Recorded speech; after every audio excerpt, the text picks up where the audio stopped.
हाथी और बकरी की कहानी। एक जंगल में एक हाथी और एक बकरी रहते थे। दोनों बहुत पक्के दोस्त थे। दोनों साथ में मिलकर हर दिन खाने की तलाश करते और साथ में ही खाते थे।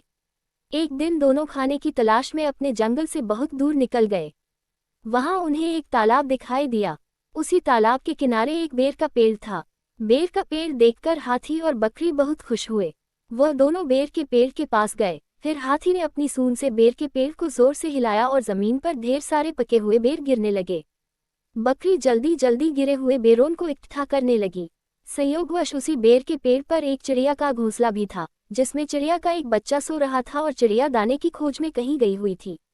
बेर का पेड़ जोर से हिलाने के कारण चिड़िया का बच्चा घोंसले से बाहर तालाब में गिर पड़ा और डूबने लगा।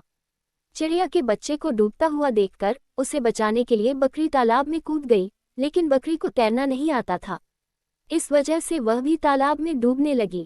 बकरी को डूबता हुआ देखकर हाथी भी तालाब में कूद गया और उसने चिड़िया के बच्चे और बकरी दोनों को डूबने से बचा लिया। इतने में चिड़िया भी वहां पर आ गई थी और वह अपने बच्चे को सही सलामत देखकर बहुत खुश हुई। उसने हाथी और बकरी को इसी तालाब और बेर के पेड़ के पास रहने के लिए कहा। तब से हाथी और बकरी भी चिड़िया के साथ उस बेर के पेड़ के नीचे रहने लगे। कुछ ही दिनों में चिड़िया का बच्चा बड़ा हो गया। चिड़िया अपने बच्चे के साथ जंगल में घूम कर आती थी और हाथी और बकरी को जंगल में किस पेड़ पर फल लगे हैं इसकी जानकारी देती थी। इस तरह हाथी, बकरी और चिड़िया मजे में रहते और खाते पीते थे। कहानी से सीख, हमें किसी का बुरा नहीं करना चाहिए।